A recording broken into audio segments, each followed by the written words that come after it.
los nombres del gabinete que va tomando forma de Javier Milei. Pero volvemos al caso de Israel porque ya está la comunicación oficial con respecto a los nombres, las edades y un poquito de la historia también de los 13 rehenes israelíes que fueron liberados en el día de hoy, que insistimos, está su familia esperándolos en este momento para recibirlos. Aquí están.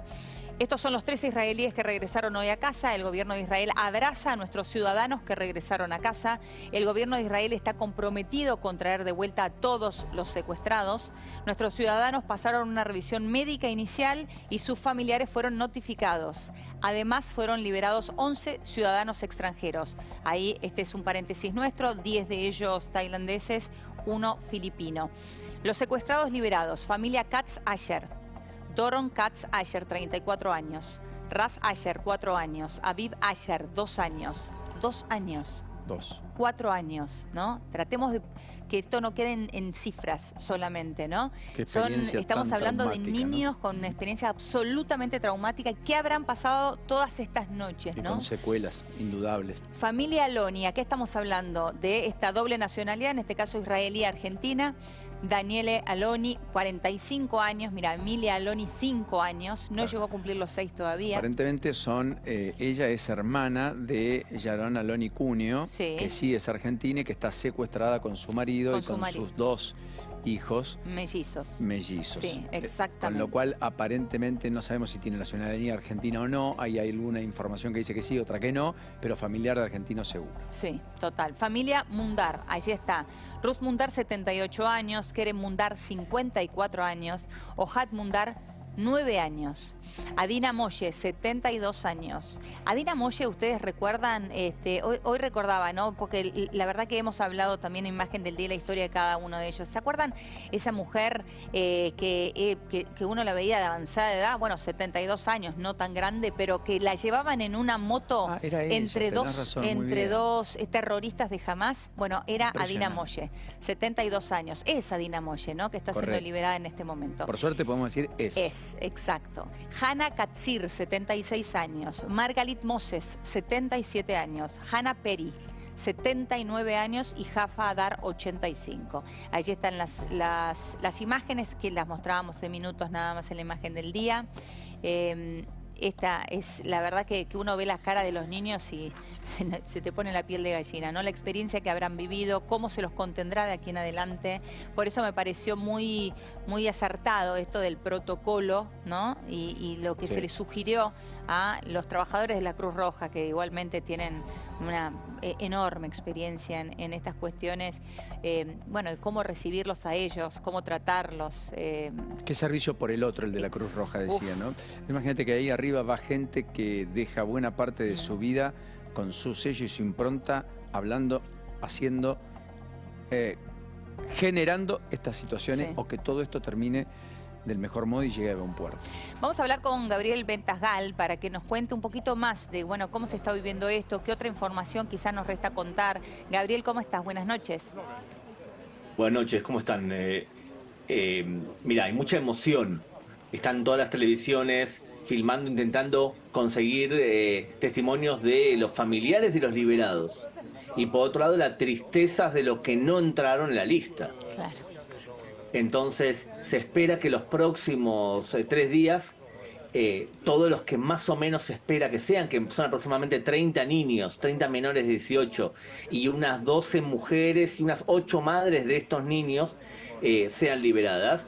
Ahora están yendo a los hospitales, o bien en helicóptero o bien en ambulancia. En los hospitales van a estar máximo 2 días, donde solamente doctoras y enfermeras los van a recibir. El servicio de inteligencia va a interrogar solamente a los adultos. Ningún niño va a ser sometido a menos que él quiera hablar. Para ver cuáles son las condiciones del resto y quién está vivo de toda la lista de los retenidos, de los rehenes. Entonces, ese es el proceso por ahora.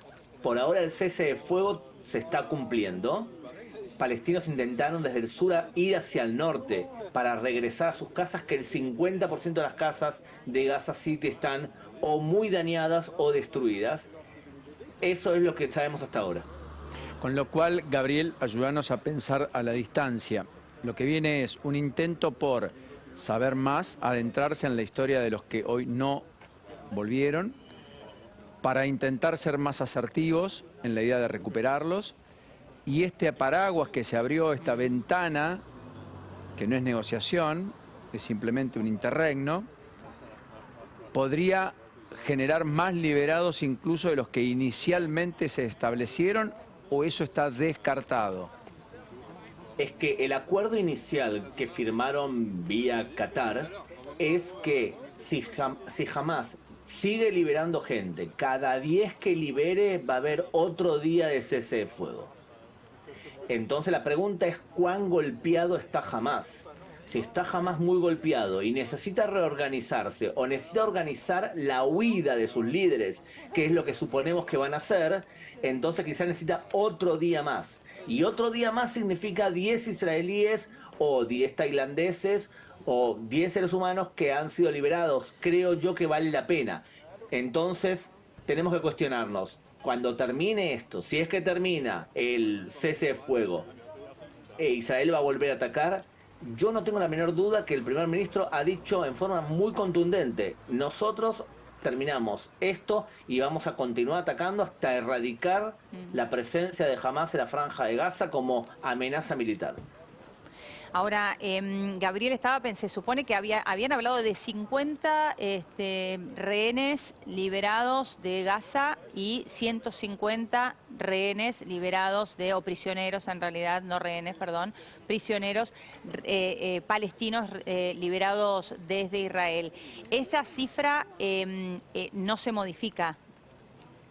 Estamos hablando ya de 24, digo, 24 si hablamos de los 13 israelíes que estamos mencionando y viendo en foto, más 10 tailandeses, más en este caso un filipino. Es que la lista, los tailandeses, y en este caso había uno de otra nacionalidad también, que vinieron a trabajar a Israel en los campos de cultivo, no entran en la lista de los 50. Es un gesto que hizo el Hamás porque Tailandia tiene relaciones con Irán. Y como Irán es el patrón de Hamás, realizaron esta concesión. Del lado palestino, los liberados fueron liberados o son liberados en el oriente de Jerusalén. Bien, bien. Correcto. Y otra consulta, Gabriel, claro, estaba pensando en lo que significa para muchos una alegría inmensa, que es reencontrarse con sus familias, significa para otros tantos un dolor y una incertidumbre y una frustración porque sus familiares no están en esa lista o no están en ese camión que está siendo trasladado, ¿no? Que bien marcabas vos. ¿Ellos fueron avisados hace cuánto tiempo? O los familiares que nosotros estamos viendo en la frontera, quizá hay muchos familiares que esperan a alguien que no va a llegar hoy. Oficialmente fueron informados pocos minutos antes. Yo supongo que el servicio de inteligencia informó bastante antes, pero oficialmente se informó sobre el pucho y ninguno estaba en la frontera, ni mucho menos, porque son además peligrosas. Se van a reunir con ellos en los hospitales. Cuando están camino para allá, están hablando con los familiares, pero se reúnen con ellos en los hospitales, y me gustaría citar un ejemplo de uno de los padres de los liberados, que colocó: hoy mi alegría es inmensa, pero no puedo estar feliz sabiendo que los hijos de otros todavía están mantenidos como rehenes. Creo que es el sentimiento, Gabriel, general. Es el sentimiento general. Claro. El sentimiento general de lo que se traduce, de lo que sucede allí. Dicho sea de paso, ¿cómo terminó la reunión con Pedro Sánchez? ¿Qué pasó con Netanyahu? ¿Qué es lo que está viendo la Unión Europea de todo esto que está sucediendo allí, después de las posturas que había tomado inicialmente? Es que no es la Unión Europea, lo que pasa es Pedro Sánchez. Pedro Sánchez, supongo que deseaba hacer una visita diplomática exitosa y le salió todo lo contrario. Intentó explicarle a Netanyahu cómo tenía que combatir una guerra contra el terrorismo, y Netanyahu le dijo: ¿ustedes piensan que yo defiendo solamente los valores de mis ciudadanos? Yo sé que si esto no lo detenemos ahora, van a empezar a haber muertos en Europa también, porque nosotros somos Occidente es el satán más grande, Israel es el satán intermedio, pero ustedes son los pequeños satanes, son igual de satanes a ojo del radicalismo islámico. Por lo tanto, y le dio un discurso bastante fuerte que tras eso Pedro Sánchez fue a la frontera entre Egipto e Israel, justo en el mismo lugar en donde fueron entregados los rehenes. O sea, la imagen no tenía nada que ver con nada, quedó completamente descolocado y dijo que Israel violaba la ley internacional y que hacía un ataque indiscriminado contra los palestinos. Inmediatamente el ministro de Relaciones Exteriores dijo: Pedro Sánchez miente, y el presidente de Bélgica también miente, y citaron a los embajadores para una reprimenda fuerte. Y en el camino Israel canceló su participación en el Fórum del Mediterráneo. De alguna manera España no representa a los gobernantes de la Unión Europea, que claramente entienden cómo luchar contra el terrorismo. Lo más grave es que en el caso español, España sufrió varios atentados terroristas. Entonces, si analizás el gobierno de Pedro Sánchez y la mayoría de la prensa española, se necesita mucho más LN+ en España. Lamentablemente no hay. Gabriel, vamos a compartir ahora imágenes oficiales del momento exacto en que ingresan al territorio israelí con los 13 rehenes.